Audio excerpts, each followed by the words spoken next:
Always keep your hope alive for greater tomorrow. When you make benare, Mamru nu yeruwe yo mama ganado. When you make Jesu ora ruwe, Mamru nu yeruwe mama ganado.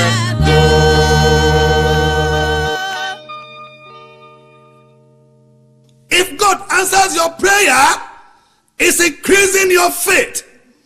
If he delay, it's increasing your patience. And if he does it, he has something better for you. Music.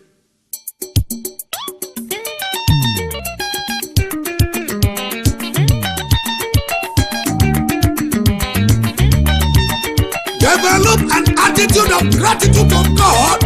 He who fails to tell God thank you for what he has done is ungrateful. Baby.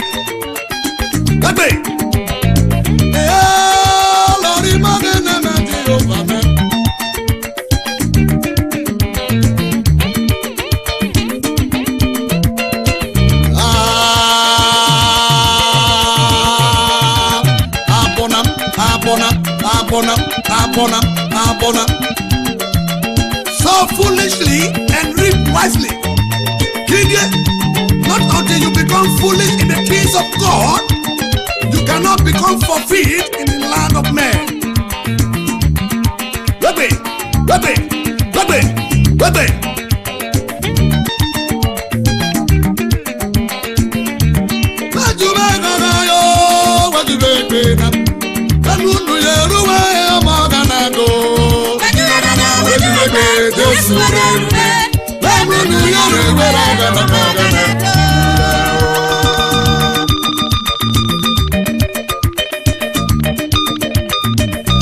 In Isaiah 43:19, God said, I will do a new thing.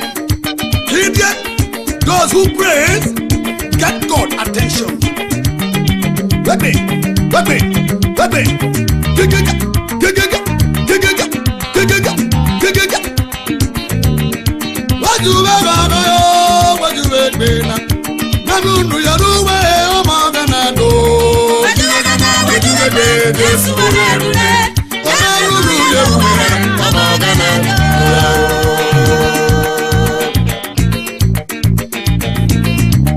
You cannot be anointed and not be affected, and you cannot be affected and not be accepted.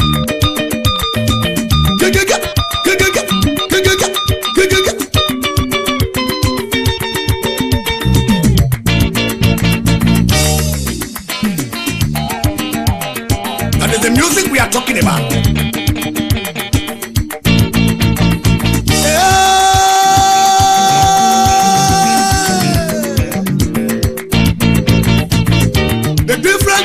Impossible and the possible lies in a personal determination.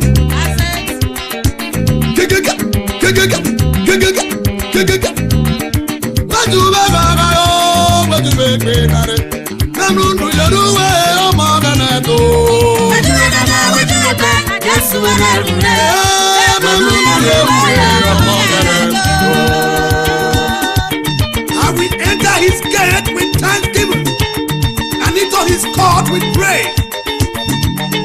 Baby. Ogaga wa mi mo tinu na. Ogaga wa mi mo tinu na. Ogaga wa mi mo tinu na. Say babe wa mi mo tinu na na re. Ogaga wa mi mo tinu na. Amana te paro po mere.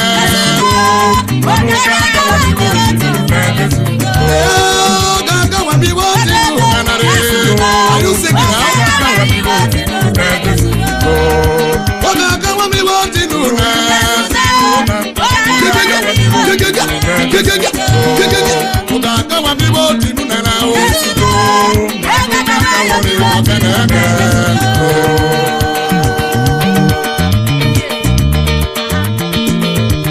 He who does not look ahead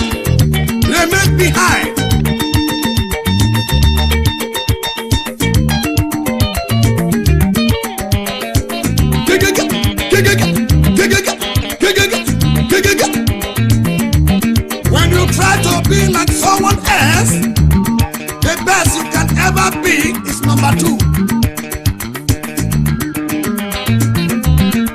Ogaga wa mi wo tinu na re.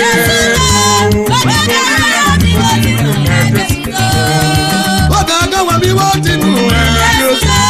Ogaga wa mi wo tinu na Jesu. Ogaga wa mi wo tinu na Jesu. Ogaga wa mi wo tinu na Jesu. Olorima, olorima, olorima.